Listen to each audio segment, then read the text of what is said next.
Hello and welcome to another episode of the Silk and Steel podcast. I am your host, Carl Za. We just had the Taiwan election, and so for this occasion, I invited our good friend Xiang Yu, who is a friend of the show and regular guest. He is actually talking to us from Taiwan right now. Hello, Xiang Yu. How Hi are you? there, good to be back. It's been a while. I think this is How's the your first time. I think this is the first time I've been on your show from Nantou. it's been a while. Yeah. How's the army treating you? I mean, your firefighter life treating you? I'm not a firefighter. I just work admin at the training center. Training center is Mhm. where people come. If you want to become a fireman, you pass a written test, and then you come here and train for 1 year. Go through like a bunch of vigorous. No, I think it's more rigorous than the army because you on the military base. I saw a bunch of fat soldiers over here. None of the trainees are fat. They all have six packs. So Wow, wow, six. yeah, You have six packs now. You're gonna show I us. I do not. Okay. It's fine. Working So working on so it. so you're like a 9 to 5 or what? Yeah, it's actually for me it's 8 to 5, but I'll always do most days I do overtime till 6. And when I get enough overtime hours, that's compensated with time off. So 8 hours of overtime means 1 day off. Yeah, it's Wait, worth but it. why is there bunk beds behind you? You have to stay there like even after work? Oh yeah, I mean my the only way you can go home every day is if you're what is it, family factor substitute service. So it's like you meet certain criteria. Actually, I do meet my parents are both old enough for me to be like family factor, but they haven't been in Taiwan for a long. They've been outside of Taiwan long enough because once you leave Taiwan for 2 years, your household registration gets frozen, so you don't count. But so yeah, So let me just get to the point. There's yeah. the Taiwan election. Did you vote? Nope. Why not? I only have like 2 days off a week. I'm not gonna waste one of my days off to wait in line. And okay, here's the thing. If you count abstentions as votes, there were more abstentions than votes for any of the three candidates, including Lai Ching. So they say Lai Ching won with 40% of the vote. That's 40% of the people who actually went and vote. But if you count his percentage as if you count it as a percentage of all eligible voters, he got like less than 29%. It's like 28, I What's think 28 this is percent. this is because the Taiwan election law, right? You are there's no absentee ballot, right? You have to show up at the ballot booth, at the voting booth. I don't think it's really that's true, but I don't think that's really the case because if people are motivated enough, they do go back and vote. Taiwan's not that That's big. true. Unless you're But I living mean, isn't the voter turnout this time like 70%? That's pretty high by North American standards. Like in yeah, America, in US, that would be counted as a success. 70% yeah, voter turnout is high for United States. yeah. So I guess it's only difficult if your household registration is like say in Jinmen and you work on Taiwan and you have to like fly back to Mhm. Jinmen to vote. Wow. Wow. Oh, Yeah. so you have You to vote in your place of residence, wherever you're, not registered to vote. residence, household registration. So like just Oh, okay. because so like I guess you can move your household registration, but most people don't unless they settle down. So like your household registration Mhm. is usually like where you grew up or like where you buy a house. Where you So were like born. So if you were born in the Cayman Island, your house, but you work in Taipei now, you will still have to fly back to Cayman to vote. That's how it is. unless you move your household registration to someplace in Got it. Taiwan. Yeah. Got it. That's why So my friend like there's a it's like what is it? 归乡投票. It's like go back home to vote. And if you shorten that, it's 归头. So it's like they said like a lot of young people 没有归头, like they don't have. It's also 归头 also sounds like turtle head, which means dick. thank you, My friend, thank you for that. So my so friend so okay. So I'll try to keep on topic here. What so like the election kind of turnout is not a surprise. I mean, polls after polls have shown if the opposition do not unite, DPP is going to win. The current ruling party is going to have another term. And so, what is your take on the election results? I am not too surprised at all, but at the same time, I do not think it's cause for alarm because this means the DPP is going in with a lot of pressure, and a lot of the pressure is coming from people just being sick of the DPP for the last 8 years, placing political posturing and ideology over the people's livelihood. Yeah, Because my understanding is that DPP administration wasn't very popular for how he handled the COVID and the economy in the last few years. So why is it that given how unpopular it is, why did why did Lai Ching-te still win? He won because 40% of the voter who showed up. yeah. Who's not it's not stellar. It's not a popular mandate at all, but still he won. He did better than Chen Shui-bian his first time. Yeah, yeah, definitely. Especially being got Yeah, like 30-some%, right? Like yeah. 30. It's just the KMT doesn't really have any it doesn't have a core message, and it doesn't, and its candidate Hoyo is just not that charming. Because here's the Yeah. thing: the KMT nowadays, when they campaign, they basically just sell the memory of the good old Jiang Jingguo days when the economy was booming. But here's the thing: young people don't have that memory. I don't have that memory. Exactly. Everything I know about Jiang Jingguo, I see on TV, read in books, see in documentaries. I don't have living memories of living under his leadership. Now, like Li Denghui, like But people have do seen the him in shows. youth But do the youth vote compose a large chunk of the voting block? Because in United States, like it's mostly the old people that votes, right?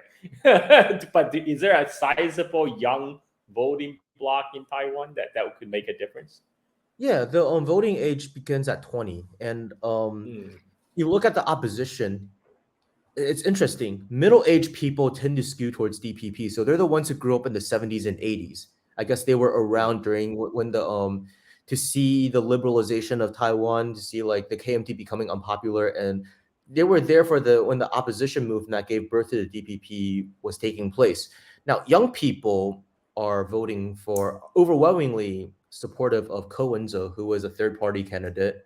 He mm, recently created his new party called the Taiwan People's Party, Taiwan 民众党, which mm, which kind of positions itself as like neither Kuomintang nor DPP. We want to deal with the real issues and not be encumbered by these old ideological. We don't want to be what is it, held hostage by those ideological arguments. But old people still skew towards the KMT because I mean they remember, but they're all like, oh, back in the day when Jiang Jingguo was leader, our economy was good. There was there wasn't as much corruption. It's arguable. I guess corruption took place mm. in different form, and yeah, it's this sort of nostalgia, Okay. and it's a generation gap, and Cohen just votes were lower than I expected, and I think a huge reason for that is because a lot of Cohen's voters cannot vote yet. Wow. Okay. You have to be 20 to So vote. he's really appealing to like the very young. Okay. Yeah, because when Um. Cohen became a mayor of Taipei City, he kind of postured himself as like pro DPP. So like he beat what is it? He beat Lien Shengwen, the son of Lien Zhan, who was like this. He's like mm, what, third generation KMT yeah. family. But then later on, because he does not have a base in among the elites, like in the traditional in traditional political circles.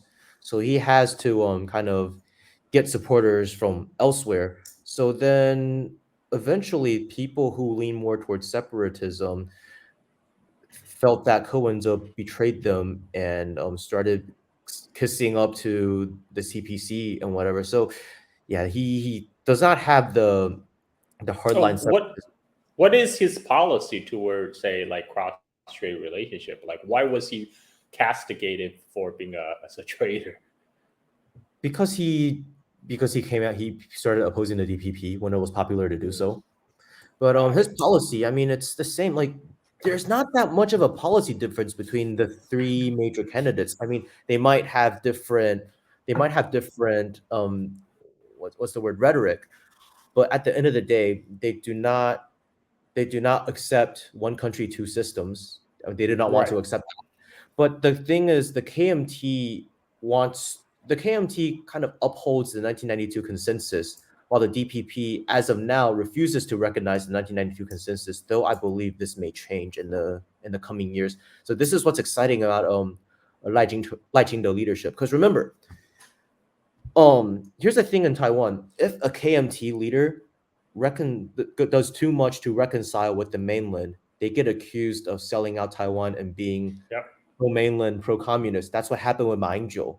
Because of the thing is, a lot of the old guard KMT, they came from the mainland in 1949, and for the longest time, I mean, in Chinese culture, it really takes three generations for you to really be considered from somewhere. You know, Yeah. like when they ask you like like where are you from, they're not actually asking you where you grew up or where you were born per se, but it's Where about your father's hometown is. where They're asking you. or where your family's from. So I Yeah, mean, yeah. for the longest time, like those like I think a lot of Westerners they had this understanding. It's like, oh, 1949, a lot of people from the 2 million people from the mainland came to Taiwan. They became Taiwanese. No, no, no, no, no, no. It even their children were not seen as Taiwanese by themselves or by local people here in Taiwan. It's their grandchildren who started becoming seen as Taiwanese. So the KMT does have that sort of issue. Now, Lai Qingde does not have that problem. It's really funny because for a longest time for decades now, like when the KMT promotes cross-strait trade, they get accused of being sellouts. But when the DPP does the exact same thing, they get the separatists and the media will say like, oh, it's because they love Taiwan and they're creating business opportunities for Taiwanese. So I want people to think about who in the United States broke the ice with Beijing during the Cold War. Was it one of Richard those Nixon. it wasn't one of those liberals who get accused by the right wing of being a pinko commie for being just even ever so slightly to the left, right? Because Richard Nixon had the political capital to go shake hands with Mao Zedong and not be accused of being a communist. Yeah. So I think Lai Ching-te, his leadership, yeah, he's going to uphold his rhetoric. Taiwan is already an independent country whose name is the Republic of China. But read between the lines. What does this mean? See, the KMT officially, its official stated goal, one of them is to pursue national reunification, the unification of China. But because of political realities here, they basically made concessions to separatists, and they're saying, okay, we're not really going to pursue that for the time being. We're going to we want to maintain the status quo indefinitely. What was Ma Ying-jeou's way of saying it? 不同不独不武. Yeah. No no reunification, no separatism, and no use of force. Yeah. But the Objectively, both party are basically status quo until yes, yes, infinity and beyond parties, right? I mean, yes. But we objectively, yeah. if your stated goal is reunification, but you do that, you're objectively moving towards separatism. Now, if you are a separatist and then you move from separatism to that position, you are objectively moving towards reunification. Because remember, Taiwan separatism, when it was first born as a fringe ideology, was not against the CPC. Well, maybe it was kind of as an afterthought, but it was predominantly um against the KMT because the way the saying went was in the 1980s, yeah, we need to establish a new republic because the Republic of China is cannot be representative of all of China since its administrative territory is limited to Taiwan, Jinmen, Penghu, Matsu. But because and then back then the KMT suspended democratic elections in Taiwan beyond the local level because our country is in a state of disunity. Most of the voting population is under communist occupation. So elections are suspended indefinitely. National Assembly had not been reelected since 1948. So a lot of that kind of came from the struggle for liberal democracy and a desire for people in Taiwan, especially the burgeoning middle classes and intellectuals, to have a voice in government during a time when they felt that their voices aren't heard. So yeah, the So one of the I'm just trying statements. to break it down for like the lay people who may not Yeah. be very conversant in the China Taiwan history, political development, etc. So basically, what you're saying is the election result didn't really matter that much. We're just going to have kind of more of the same. Like this is because right now in the English language media, this Taiwan election is almost posed as this like cataclysmic event potentially that could trigger World War III, which is totally not the case Which because you know election in our lifetimes in Taiwan was that big of a deal? You tell me. None of them were. They said the same thing when Chen Shui-bian became leader. He became the first DPP leader. But what I was trying to say is, like Lai Ching-do's, because just a few years ago, Lai Ching-do called himself a warrior of Taiwan independence. Taiwan separatism means the stance is the eventual goal is to abolish the Republic of China government and establish in its place a Republic of Taiwan. What has he been saying ever since he announced his candidacy? Oh, we don't need to pursue Taiwan independence because Taiwan is already an independent country whose name is the Republic of China. Okay, but you read the Republic of China Constitution, it is a one China constitution. It has a different conception of what China is. Objectively, what is called the Republic of China after 1949 is a it is a rump state, a militarized rump state that exists under the framework of the idea of China being one country, right? So what if you derive your legitimacy to government, like right now, Lai Ching-do, he's elected. He's not elected as the president of Taiwan. There's no position in Taiwan called the president of Taiwan. It's the president of the so-called Republic of China. You're deriving your legitimacy from that framework, and the constitution itself is a one China constitution, albeit it's an alternative one China constitution, but it's not separatist. now the English media is making a big deal out of this, in particular because all the so-called the leader of the free world, you know, the officials in Washington, UK, and you know, I think Australia, and all these basically the Anglo-5 countries, plus Japan, they're all offering congratulate public congratulations right now to Lai Ching-te on winning the election. Now, is that kind of is that a break from the past, or is this just same old, Not same old? really. Not really. Like when Ma Ying-jeou was elected back in 2008, he received congratulations in Western media. He went on BBC and gave interviews and stuff. And there was during a time when it was funny because the BBC was asking, so are you Chinese? Do you see yourself as Chinese or Taiwanese? And he was like, I see myself as both because, and they're like, oh, but don't you think? And then Ma Ying-jeou was like, no, no, no, you don't understand. Yeah, if you remember back in 2008. So I think it's the sensationalist reporting of all of this takes advantage of the fact that most people are not too well versed in Taiwan in general. It's only really been in the news because the Taiwan issue is a manifestation of Sino-U.S. relations, and Sino-U.S. relations have been a little bit more rocky as of late.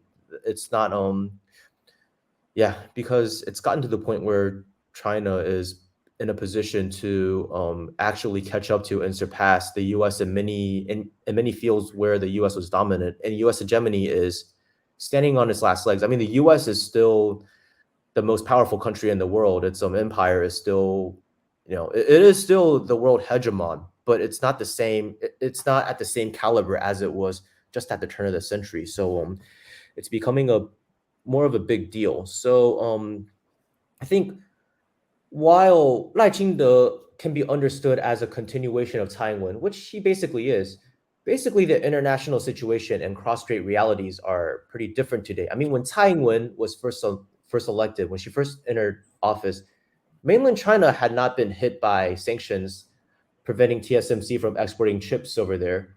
And back then, the CHIPS Act hadn't been passed yet. And the CHIPS Act is basically forced technological transfer of chip companies that take subsidies from America, like TSMC, Samsung, back to the US. So TSMC is being hollowed out. And what's Taiwan's economy? TSMC, a bunch of restaurants. And if you remove TSMC from the equation, our economic growth is negative. So he is facing a lot more pressure when it comes to maintaining the economy than Taiwan was, which means he has to be a little bit more tactful when dealing with these sorts of when balancing, economy, the cross-strait relations, Taiwan U.S. relations, and all of this, especially But then again, isn't that also out of his hands? Because I was watching some street interviews on Taiwan just before the election, and one guy was mentioning, the economy not doing so well right now because of U.S.-China tension. U.S. is, not allowing Taiwan company to sell their products, for example, semiconductors to Mhm. China, and that means these Taiwan companies are losing a lot of their natural customers and losing a Yeah, lot of business, and that's why they have to do layoffs. And there's not much time Lai Qingde could do about that. I mean, he can't do anything about U.S. sanction on China. you cannot. That's really so. What can he do realistically? I mean, even if you want to, improve the trade relations. Well, I mean, right now, as we've seen, like ECFA, what is it? Economic Cooperation Framework Agreement between Yeah. mainland China and Taiwan. Yeah, it's like this kind of trade agreement of the two sides that gives favorable terms of trade to Taiwanese businesses. Essentially, it was criticized at first by the DPP for further This integrating. was a proposal originally under Ma Ying-jeou administration back in like 2008 or something, right? And this was, but there was a big quote unquote popular protest, the Oh no sunflower no no movement. That was no a no! That's a right? No, different one. no. ECFA did pass. Okay. The sunflower movement one is for like the service industry like stuff. ECFA is like just like kind of favorable trades. Like Beijing starting to cancel a bunch of favorable tariffs for I think in chemicals for I think 12 of them for Taiwanese businesses. So the economy is also taking a hit. So it's not sanctions per se because sanctions would imply oh we're gonna like it's like kind of like a trade embargo. Whereas ECFA is more like okay we're not going to embargo you, we're not going to sanction you, but we're going to take away the favorable trade terms of trade that others don't get to enjoy. We gave them to you because we see you as Because part of yeah, our country, but for the we people can who didn't still, know, for people who don't know this history, China had these kind of the favorable trade policies crafted specifically regarding to Taiwan. So China will open its market, offer low taxes, a lot of incentives for the Taiwan companies to do business with mainland to sell their product to mainland. The idea is kind of if China have these favorite terms they can win over some of the capitalist class on Taiwan or whatever, like can win some support. But right now, the consensus, even on mainland, is that that policy is not working. it's fair. Despite decades of kind of this very favorable trade policy toward Taiwan, there's no reciprocality. It's not leading to a kind of pro-China a faction or sector growing on Taiwan. There's no before Sino-American relation before the latest downturn. It's often said that the U.S. business is functioning effectively as a China lobby to get the U.S. government to to trade with China. But there's no such thing happening on Taiwan, despite all the favorable trade terms the mainland offers. So I think this kind of ties in with this current rolling back of these favorable policies crafted specifically targeting Taiwan. And I want to point out that a lot of the favorable policies were really increased during Ma Ying-jeou's leadership because Beijing had this sort of understanding. Oh, there's a KMT government again after the DPP under Chen Shui-bian governed for 8 years, and the DPP are a little bit more ideologically they lean more towards separatism. So they thought, oh, now's the perfect time to do all of these things and then win the people of Taiwan over. But they did a miscalculation because I think when it comes to crafting public opinion in Taiwan sometimes being in the opposition gives you more of an advantage than being incumbent. Because here's the thing, Mm. I still remember 2000 to 2008. I was still young back then, but anti-mainland sentiments really skyrocketed when the so-called pro-China candidate Ma Ying-jeou became elected, because the DPP's in the opposition now. It needs to win support from young people. So how does it do that? If fear monger saying, "Oh, he is a show for the CPC, he is a puppet of the CPC," but Lai Ching-te does not have this problem. So if he were to try to, I mean, here's how I see things. He still needs to pay lip service to separatism, even though he's changed his tone from being, "Oh, I'm working for separatism," to saying, "Oh, we do not need to pursue independence because it's already an independent country called the Republic of China." He's at first going to show fake goodwill to international media and people of Taiwan, saying, "Okay, I want to enter talks with the CPC, but as a state to state relationship, not as two regions of a country. I still do not want to accept the 1992 consensus." And he knows that if he does that, Beijing will still say no. Beijing is willing to talk to any political party on Taiwan as long as it upholds the 1992 consensus. And the 1992 consensus is basically, in 1992, you had people from the CPC and the KMT meet up in Hong Kong and agree, we are going to work towards reunification. There is only one China, and Taiwan is a part of China. Now, the wording was very vague. It did not say there is only one China, the People's Republic of China. It just said there's only one China. So it's the CPC's understanding is, yeah, of course there's only one China. It's the People's Republic of China. The 1992 consensus just means upholding the one China policy. While the KMT's understanding of it and the CPC, I mean, it's never like acknowledged. It's never agreed to this interpretation, but the KMT's interpretation that it gave the people here was, yeah, there is only one China, and that's the Republic of China.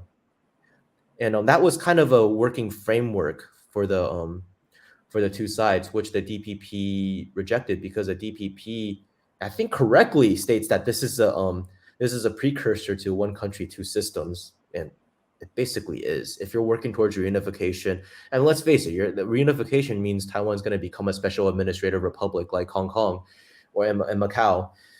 So yeah, Lai Ching is going to start off by saying, we do not want to accept the 1992 consensus. We're going to work as we want to enter relations as special state to state relations and whatever. And Beijing is going to shut it down. But as the economy keeps on taking a hit, because the mainland's Beijing is just going to keep on taking away favorable trade agreements, favorable trade conditions for Taiwan. And people, I mean, people on the ground realize, well, most people on the ground, especially the ones who are not too committed to like Western like neoliberal ideology, know that Taiwan cannot exist as an independent entity economically, and that it must rely on the mainland for trade, because it is our biggest trade partner, mainland China. And like with our and chips are a huge deal because of TSMC, right? And the two major export markets for chips are mainland China and the U.S. And both mainland China and the U.S. are trying to diversify away from TSMC, which is why the U.S. passed the chip back and is funneling in billions of dollars into further developing its own fabrication technologies. And the mainland is doing the same in response to U.S. sanctions that forbid TSMC from exporting chips to the mainland. Because here's the thing, it's one thing to design chips, it's another to fabricate them. Now TSMC doesn't like, it's not like Samsung, it doesn't have its own brand of chips, but what basically happens is other companies like Snapdragon or like what is it, Qualcomm, yeah, Qualcomm, or like even Huawei in the past, they would design their chips, give the specifications to TSMC, and TSMC would fabricate them and send them back. And the mainland's like, okay, since there are sanctions, we need to. In the past, we could just buy what we wanted, but now we can't buy those, and now we need to catch up. And now it's catching up. So if Lai Ching-te were smart, he would realize that earlier negotiations would be better than later, because at the same time, the military situation is also increasingly favoring the mainland day by day. You got the third aircraft carrier about to be commissioned. You got the what is it, like the stealth bomber about to be made, and you got like hypersonic missiles like about to be ready. Yeah. But that's a big presumption that that that Lai Ching-te will seize these things rationally in the long-term interest of Taiwan, right? I mean, let's face it, that this what you said has always been true. Taiwan had way more leverage to bring to the negotiation table back in 1990s, because Mm-hmm. back then, the Taiwan GDP would be like something like a quarter of the entire China's GDP. Yeah. But now that equation is completely changed. Like in terms of economy, military, the mainland China have just took off and surpassed past Taiwan in many ways. So right now, would Lai Xin really come to that realization that he need to make a compromise? And on the other side, would That's best case mainland scenario. China? Right. The best case scenario is he sees the light, right? Yeah. But on the other hand, would mainland China want to deal with Lai Ching and DPP, and because right now, so far for the last decade, what we have seen, the CPC's tactic is basically, okay, we don't like DPP, so we're gonna wait them out. We're gonna wait them out and see if they wait for the next election cycle, and hopefully they get out of they get voted out. Like the way they're going things. So I think would that the CPC, I think at the same time though, the CPC is realizing that its strategy of working with the KMT hasn't been too fruitful, or it hasn't been as fruitful as they had hoped.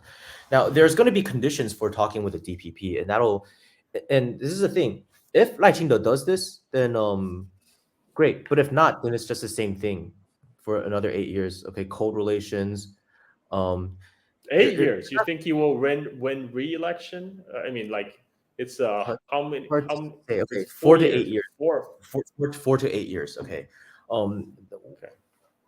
worst case scenario. Okay, the very worst case scenario is if you have to ask, is the DPP willing to commit suicide for U.S. geopolitical interests? And I do not think the DPP is desperate or stupid enough to do that, because it knows if it does that, then its grift is up. It's not like they're not like Zelensky. Zelensky kind of messed up his own grift. Like, what does he have to grift now? Like they're begging, like, if you don't have money, at least give credit, and we can pay you back. And it's become the laughing stock of the international community. And I think Lai Ching-te isn't.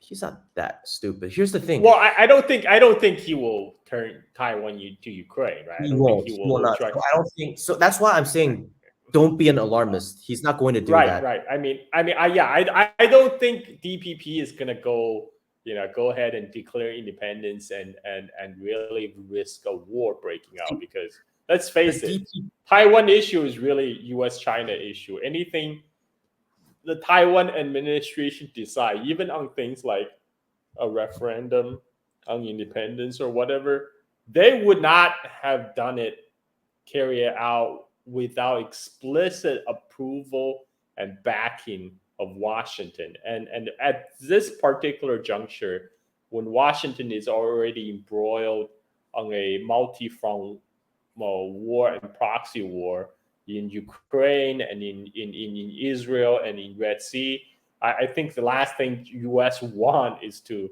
start up trouble in the Taiwan Strait at this particular juncture. So and Biden, I don't think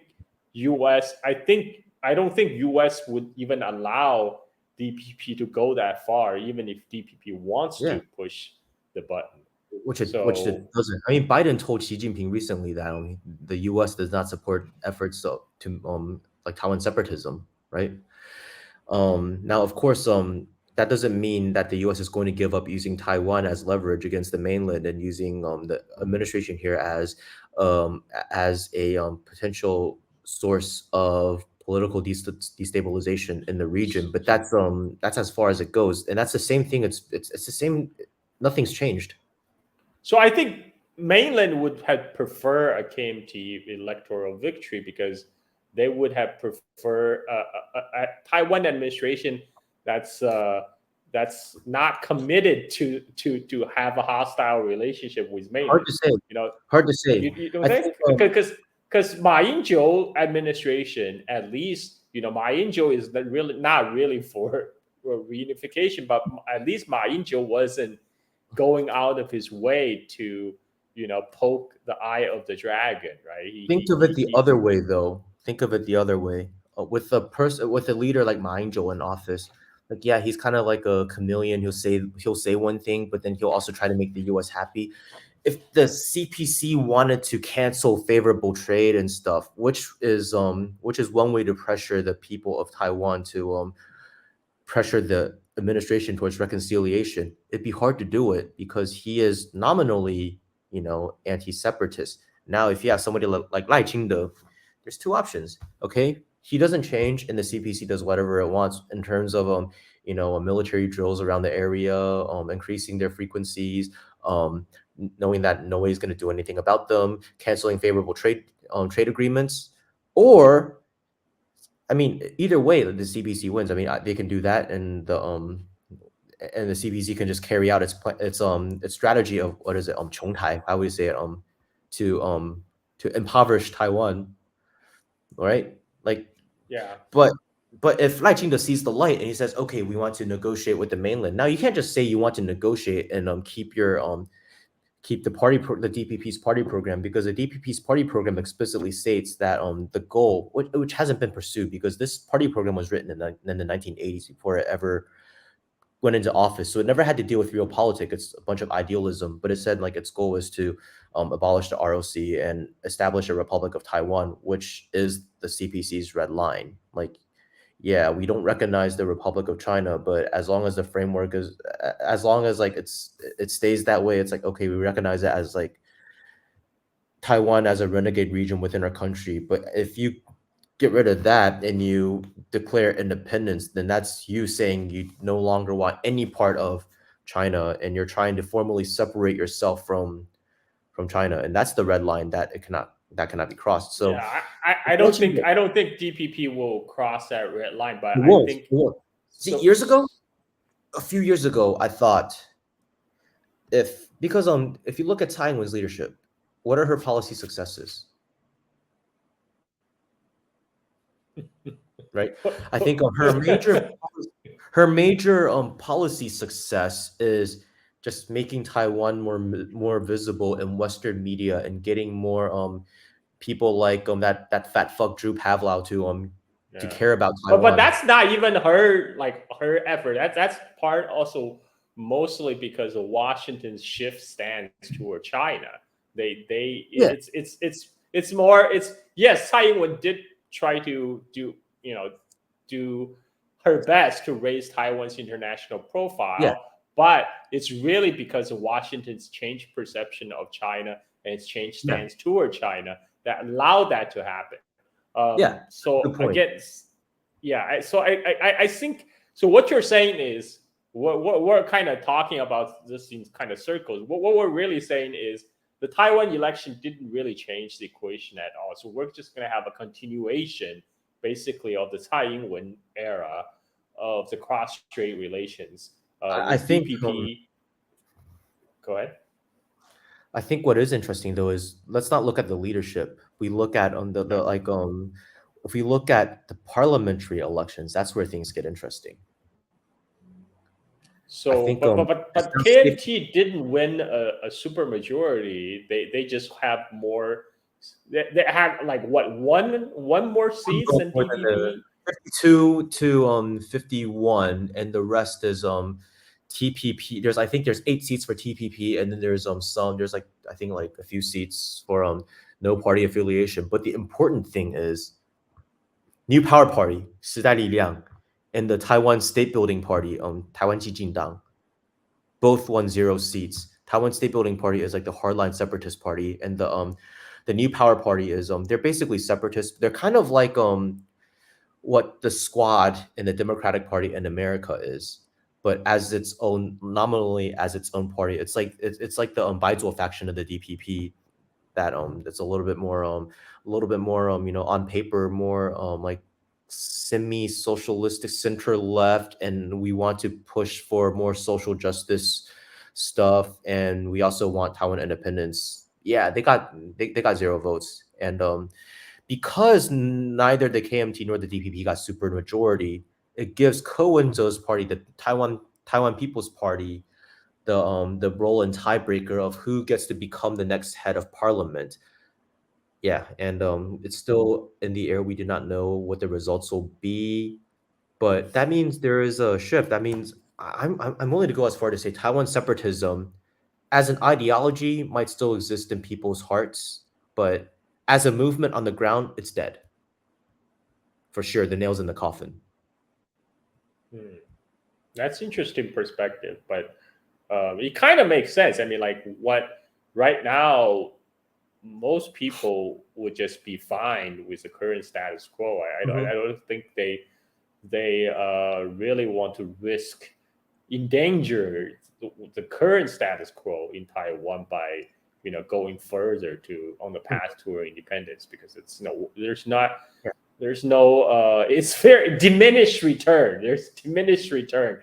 um, Why does and why does the I don't know if I can say this on YouTube. You know the people who wear green in Palestine. You know that organization of the people who the funny green people who like paragliding. okay, What I'm talking about. okay, Why are they yes. willing to risk their lives? Because they risk their lives because it's their chance at living. That doesn't apply here in Taiwan. You risk your life to what? To lose the pretty decent life you already have, right? Yeah, It's this is only something that people, a lot of the Anglos, in the people in the Anglophone world talking about Taiwan don't understand. I would see ridiculous ideas floating around, like, oh, we can airdrop weapons to Taiwan to arm them to fight in the mountains. You're like, people. nobody in Taiwan is gonna go fight us gorillas in the mountains. I mean, that's the most ridiculous idea I ever heard. You know, Taiwan is a Yeah, go ahead. yeah, I'm a fan of Taiwan's conscription now because I realize a lot of young people they go in, they're like, oh yeah, I'm excited, I'm going to take part in defending Taiwan, and then they by the time they leave service, they're like, yeah, if war breaks out, we're screwed. Let's find some smarter options. A lot of them, the younger people especially. Yeah. 'Cause, Yeah. I mean, that Taiwan's that that was a whole idea, kind of, basically was a gimmick for the DPP trying to win more votes, right? By reducing the draft years to begin with, oh no no, that was because Mind Joe's leadership that did that. oh, really? Okay, It was a I didn't gesture. realize. It was partly to win votes of young people. Another part. It was like kind of like a gesture to the mainland saying we're not going to fight, so we're getting rid of full on military service and we're reducing it to 4 months of basic training. Okay, and now Tsai Ing-wen was trying to bring it back, trying to Oh, bring it she back to a brought it full back to year. 1 year for those born in 2005 and after, Yeah. which kind of pisses me There, off because I had to do 1 year because I was born in 1993. If you're born in 2005 and after, you do 1 year as well. But if you were born in 2005 and after, you get paid like 4 times more than I do. oh, why? Why did they get paid more? You extend the length of service. You have to offer the people something because Ah, imagine you were born in got it. 2005 and you grew up thinking, yeah, I only got to do 4 months of military service or 6 months of substitute service. Then one day you find out you got to do 1 year. You're gonna be pissed off. So Yeah, that's in true. order to kind of balance things out, they're like, okay, we'll give you much higher pay, like an actual livable wage. Oh, wow. So basically, you decide not to vote because you thought it was pointless, and Yeah. the vote will not change anything on Taiwan. Mhm. I just And wanted to and enjoy my weekend. now, did you um, are a lot of people around you, like the trainees that you work with, do many of them share the same sentiment? I don't know about the trainees. Like the trainees are like the ones who are becoming firemen. I don't really know them. But you mean if you're talking about the other conscripts, most Mm-hmm. of them voted for Cohenzo. Hmm. They're young. Interesting. They're sick of they're sick of they feel that the people of Taiwan are held hostage by the KMT versus DPP, and they want to try something new. Someone who's hasn't really been tried and move towards a Well, different direction. I have to say, I was actually impressed how quickly this kind of this third party was formed in Taiwan, Yeah.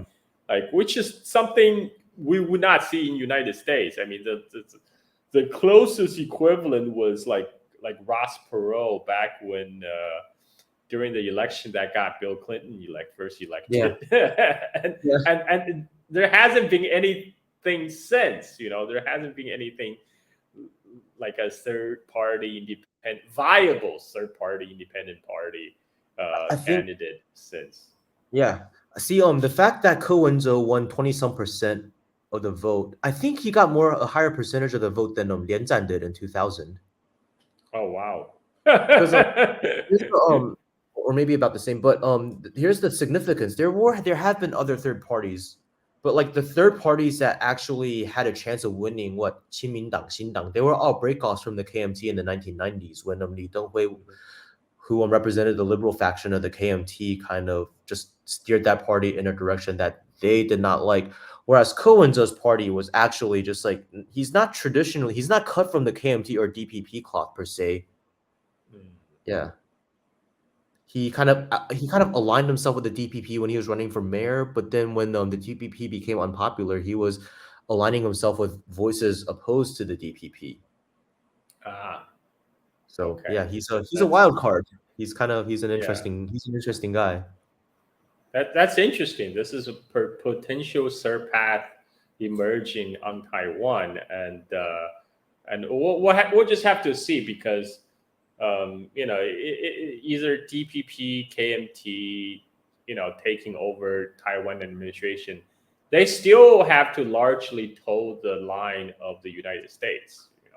I mean, They have to serve the U.S. interests in the Western Pacific.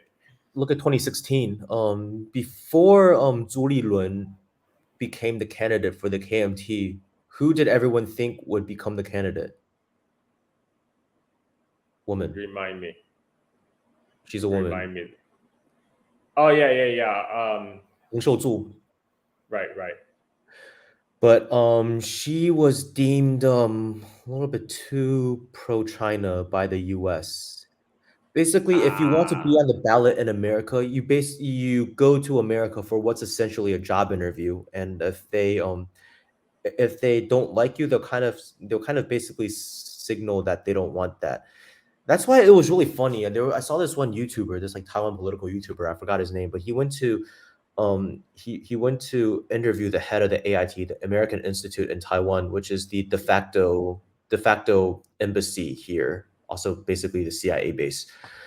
They interviewed her about what she thought about the candidates, and she was like, "Yeah, all three of them are, very qualified people. Of course we do not we will respect the decision of the Taiwanese people, and we do not have a preference over any of them." And it's like, well, okay, well, I don't believe you. I still think you lean towards the DPP, but of course you're gonna say that because you have them all by the balls. yeah, And I yeah. think what's also very interesting is the deputy or so-called vice president to be um Xiao Meiqin, Xiao Yikim. Yeah.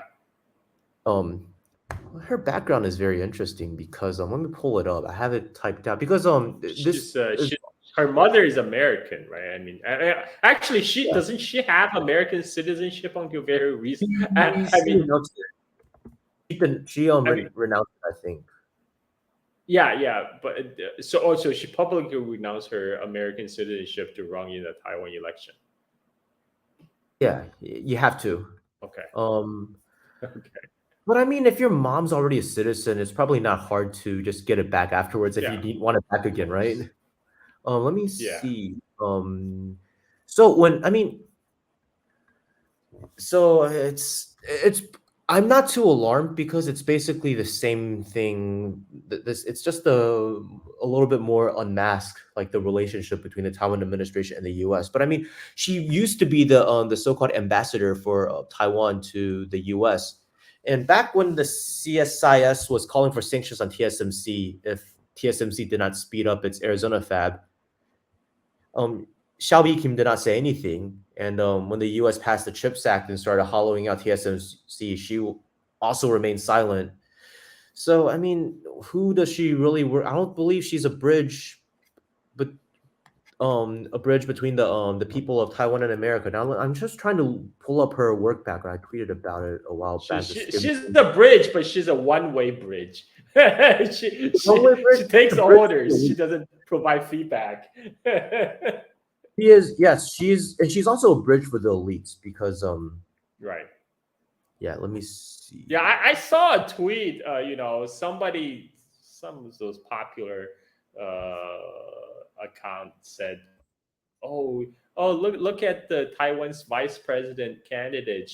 Cat fighter. She has yeah, she has cats, and she's a direct descendant of the original settlers on Mayflower." And I'm thinking, how is the fact that she's directly descended from a settler who arrived on Mayflower a plus for Taiwan, right? I For Taiwan, mean, relevant to Taiwan, really. yeah, Oh, exactly. I know. Because she has experience building a new state. I don't know, in her blood or something. But here's the thing. So between 2018 and 2020, she was chair member of the Council of Asian Liberals and Democrats, or CALD, and she served as the secretary general of that same organization from 2004 to 2005, and also served from 2005 to 2012 as the vice president of the Bureau of Liberal International. I think Liberal International, or LI, is British. Now LI actively works with both the CALD, so the Council of Asian Liberals and Democrats, as well as the National Democratic Institute, the NDI, which is in turn funded by, guess who? National Endowment National for Democracy. Yep, National Endowment for Democracy, or the Wow. NED. And for those who kind of just understand a little bit about this history, know that the NED was essentially created by the CIA to launder its funds and operations, so it seems more like grassroots and not like direct, like covert, like covert. So They're for doing the covert people who are operations. not conversant in Taiwan politics, just think of her as the equivalent of like von der Leyen and Baerbock, like in Europe, because Let's work. those people are all like Baerbock and von der Leyen. They're all groomed by Atlanticist institutions, for their eventual takeover of the European leadership to be like voice of Washington in Europe. So this is basically the equivalent for Taiwan. What people call the Is deep that a state. good analogy? Right. She's Was basically that a what. good analogy?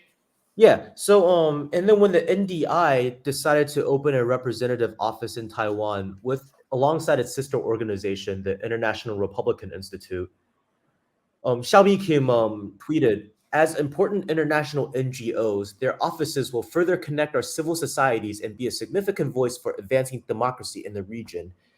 And she uses the word civil societies. So let's get into a little bit of ideology and philosophy. Now, civil society institutions are the hallmark of ideological subjugation by the international cabal of oil monopolists, bankster oligarchs, and the elite among the elite. Like so elite that they make Jeff Bezos look poor. And yeah, basically, look up the ideology of Karl Popper, who was the ideological forefather of none other than George Soros. I mean, this And is basically the Gene Sharp color revolution material, right? I mean, that's their favorite method is to work with so-called civil yeah, institutions and I think non-governmental NGOs, I think it's and irrelevant whether or not she's like fully Chinese or if she's like half American or whatever, because it's not about your blood; it's about your it, political line. yeah, it's about her ties to the American elite. Yeah, I mean, it's what really kind of that. ties yeah, what kind of ties does she have with the American elites? Because you could have some like some kid who's like I don't know, his mom his mom unfortunately worked at a US military brothel and has a white dad he never met, and he grew up in Taiwan and he really loves Taiwan, and has seen like the darker sides of this society in the past and wants to build a better future, and he's objectively half American. But I mean, would you doubt his loyalties in that situation? Or don't tell the North Koreans this, but Kim Jong Un is a quarter Japanese. Do you think he serves the interests of Korea or Japan? Well, I mean, this is really, this is why I use a von der Leyen and Baerbock analogy, right? I mean, von der Leyen and Baerbock, they're obviously European, but they went through the same grooming process by the Atlanticist institution that was set up by United States to have influence in Europe and to infiltrate all the European institutions like EU and basically, like there's a tweet I saw recently. Somebody posted a map of Europe. Who do you think is the most powerful country in Europe? And I saw the most popular reply is it's United States, of course. And it's that analogy. U.S. Yeah. through its funding of these kind of different institution, NGOs, whatever, civil society, whatever, they seed their proxies. They send their proxies and then the collaborators, right, and set them up for power, to take power in those in the separate in the different U.S. client states, Yep. like in Europe and on Taiwan. So basically, we're just looking at the same old, except mainland China is probably not too pleased with the result. I think they would still prefer to deal with a Taiwan government that's at least pay lip service to like say 92 consensus or to like one China principle This or at least can try to have better try to have better cross-strait relationship than actively antagonize it at the behest of Washington, right? But this that's thing that. is, I think that was the case in the past when mainland China was in a weaker geopolitical position, but now its geopolitical position is such that it's really inconsequential, and we're reaching the Sure. point where potentially, like I said, Lai Ching-te might have to face reality and begin. I'm not saying shift all the way, but begin the shift towards a more like to kind of tone things down in a certain way. So what I'm saying is we should not judge these people by their rhetoric, but let's look at their actions. Let's wait and see. I mean, I Yeah. believe that's the CPC's attitude right now. Yeah. Wait and see, And because this is where I also burst a bubble of all these people who are itching to see China do something. I mean, I'm sorry, I don't think China is gonna like launch in the ships, the PLA Navy across the Taiwan Strait, um, Mhm. to launch an amphibious operation anytime soon because China has all the time on its hands. The time is on China's side. Every day, every week, every month, every year, China is getting stronger in relative position in the relative strength versus United States. So there's no hurry. There's no pressure on China to act now. Than say like 10 years down the road, 15 years down the road when China will be even stronger. So Study yeah, Chinese history. Look at how long has Taiwan been separated from the mainland? If we count it from 1949, how many years is that? It's like what, yeah. 75 years? Chinese leadership is very patient. Yes. In other Let's words, okay, 75 years. they can't afford. Now, Yeah, if we count it from 1895 when Taiwan became a Japanese colony, it's a little over a century, like 129 years. I think because there was only like 4 years of nominal unification before like there was like separate administration again. But what's 129 years? How long was China split during the North and South dynasties? few hundred years. I mean, Yeah, China was before the unification by the first emperor. China was in a state of war for 500 years.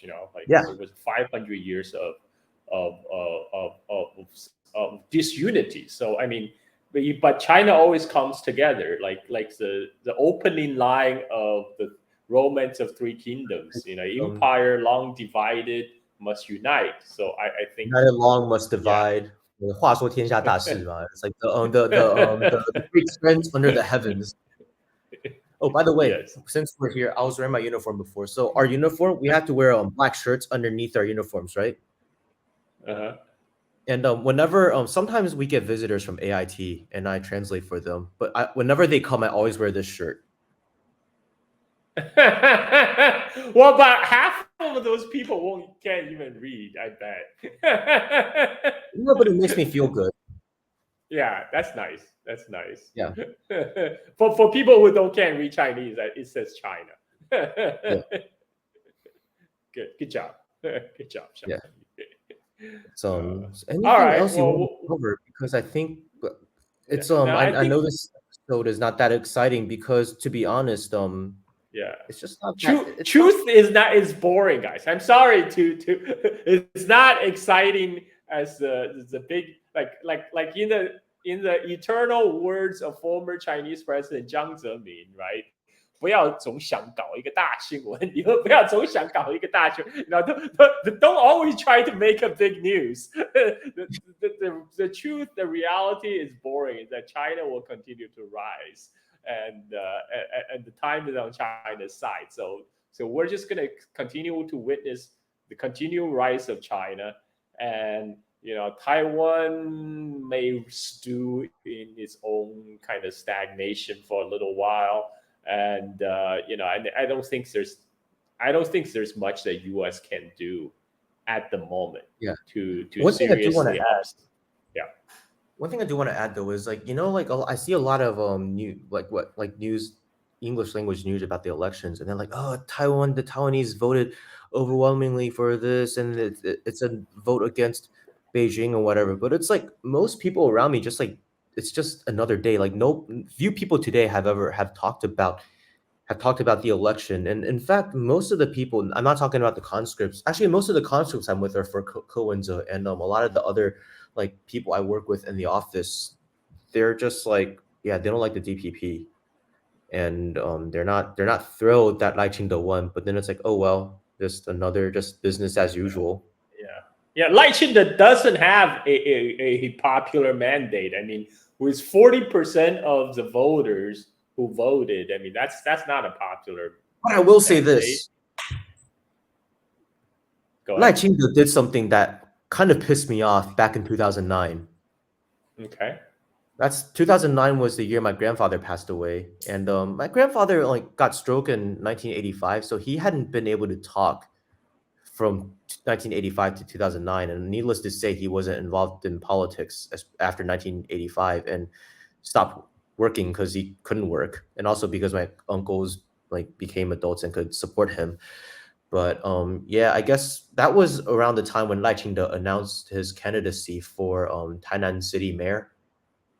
So of course, like when there are funerals or whatever, sometimes he'll like stop by to just kind of shake hands and get to know people to kind of portray the image that he's among the people. Now the thing is, when he went to my grandfather's funeral, he was wearing a little like red ribbon around him, Oh, a red one at a funeral. So it's yeah. for the audience. Yeah. So for in Chinese culture, red is for weddings, right? The white, black and white is for the funeral. Yeah, so it's like you're like because red is the color of celebration and white is Yeah. like the color of like death and mourning. Yeah. It's Yeah. inappropriate. It's Yeah, inappropriate. it's like if I crashed like somebody's grandfather's funeral and started setting off fireworks Party and music. party Yeah. music. Or yeah. Yeah, Yeah. yeah. So yeah, that happened, but we'll see. I just don't think it's not that Big exciting, a but deal. I think It's not.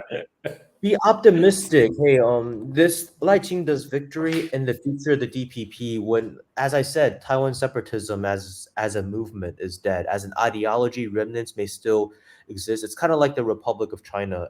In reality, it's dead, but it's kind of a signage that's still posted up around here in Taiwan as a placeholder for something in the future to come. So it's just as reality shifts and the international political situation changes and cross-strait relations change, economic realities change. Just know that Yeah. a lot of things they don't happen because one certain leader wants them to or doesn't. It's because of just I'm greater cautiously optimistic result. over long Yeah, term. I'm a long term. yeah. My long term view is cautiously optimistic. Yes, Yep, even for that's the same Taiwan. as mine. And that's the message I want to give to your viewers and just yeah, just people who watch. So yeah, a lot of the Western spectators, whether they're pro or anti-China, they're making this out to be a much bigger deal than it actually is. There's not And going to be a World War III. I'm sorry.